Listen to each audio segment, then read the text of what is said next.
Green chemistry can also be described as sustainable chemistry, chemistry that is not harmful by design and that helps in the prevention of pollution at molecular level and all these factors. So green chemistry involves the formation of any product that can be sustainable for environment, that don't have hazardous effects to environment. The product could be biodegradable so that when it goes into the waste streams, it can be easily biodegradable. So with respect to the environmental friendly nature, any product that's being formed, it would be the part of green chemistry. There are basically 12 important principles on which the green chemistry is based. The first one is on prevention, the atom economy, the less hazard chemical synthesis, designing safer chemicals, safer solvent and auxiliaries designed for energy efficiency, use of renewable feedstocks, reduce derivatives, catalysis designed for degradation, and real-time analysis for pollution prevention. And finally, the 12th one is the inherently safer chemistry for extent prevention. Atom economy, the term it has been used previously, it is actually the conversion efficiency of a chemical process in terms of all atoms involved and the desired products produced. So conversion efficiency in terms of all atoms involved and the product produced. And atom economy is an important concept in green chemistry philosophy and one of the widely used metrics for measuring the greenness of a particular process, whether the all atoms involved and the final product they following the economical aspects and whether it's economically efficient. We will see some examples of the applications of greener cleaning technologies. Uh, They can be used in antibacterial products, laundry, water purification, and in industrial cleaning agents. The first example to understand the green chemistry and greener product is about the antibacterial products. Normally, we use chlorine based agents, materials to disinfect. Even chlorination is being used in water for the disinfection purpose. So many uh, things like hospital gloves, in medicines, toothpaste, etc., air, air filters, antiviral agents, they could have been greener if we use green technology or greener products. Chlorine is actually, in case of water treatment, it can form carcinogenic byproducts.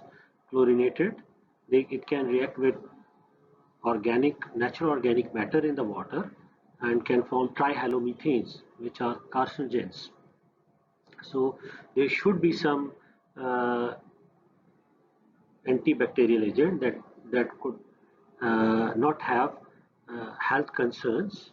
So such kind of a antibacterial agent maybe we can say is a greener product like magnesium hydroperoxyacetate. It can be used in application of hospital cleaning of hospital gloves and many other applications. So it's non-carcinogen, but it has a good ability to disinfect the different surfaces.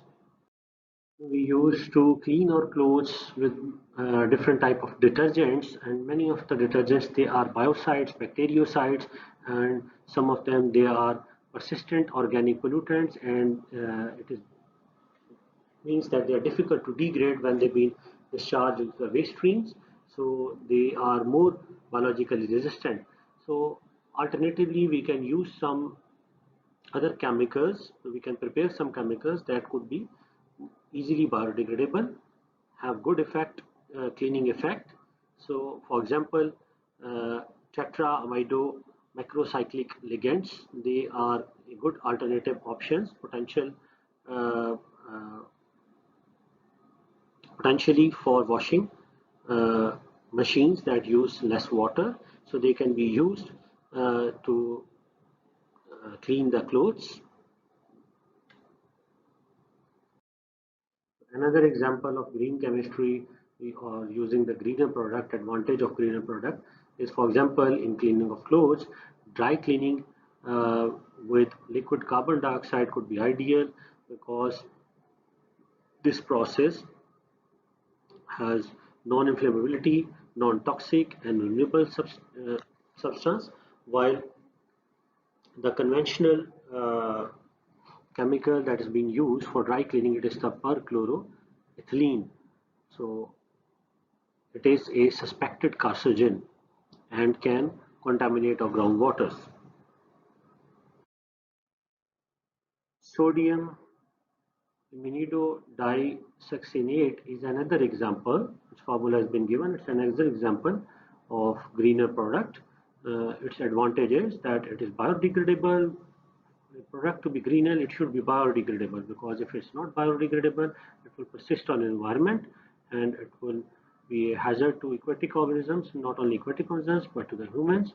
It can bioaccumulate and can biomagnify into different organisms, and therefore that the chemical that is being used in, for example, in case of cleaning clothes, it should be biodegradable.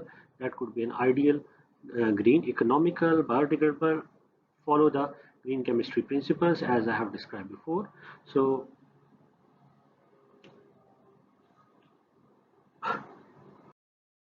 green chemistry can be applied in cleaning water as well. For example, I had told you before that chlorine disinfection is one of the common technique that has been still applied, because chlorine can form residual chlorines into the water, and so water supply systems, if the chlorine found, residual chlorine found some bacteria in it, it can quickly kill. Uh, Normally, chlorine uh, in our waters, depending on the pH of the water, it is usually present in the form of hypochlorous acid. So it's important for preventing disease, uh, toxic to aquatic life, and sulfur-based compounds used to neutralize the chlorine. And I told you before, the chlorine, it's a carcinogen. It can form carcinogenic byproducts uh, while reacting with natural organic matter. It forms trichloromethanes.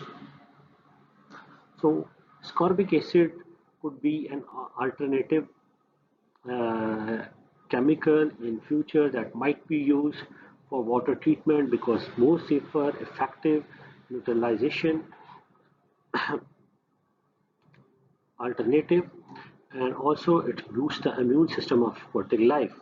So it might be used in future for cleaning the water, because it's more greener and safer for our environment. So we have example of industrial cleaning.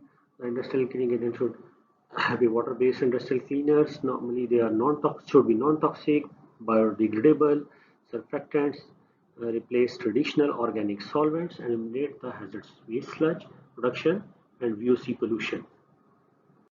Isomat is an example of the greener industrial cleaner.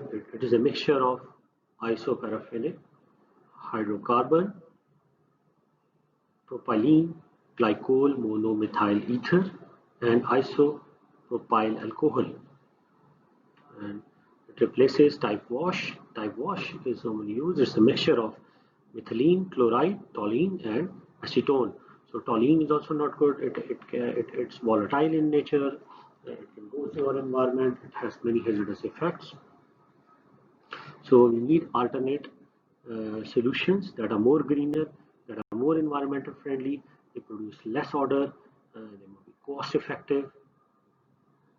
Student, remember, the green chemistry it is not the solution to all environmental problems, but it can tackle, counter most of the fundamental environmental problems. We can have alternate materials that are more biodegradable, more environmental friendly, more eco-friendly, that can be replaced by the toxic materials. So it also recognizes the importance of incremental improvements. So here I'm going to give you some exercise. So you should have some questions and should try to give the answers. So first one is, what is green chemistry?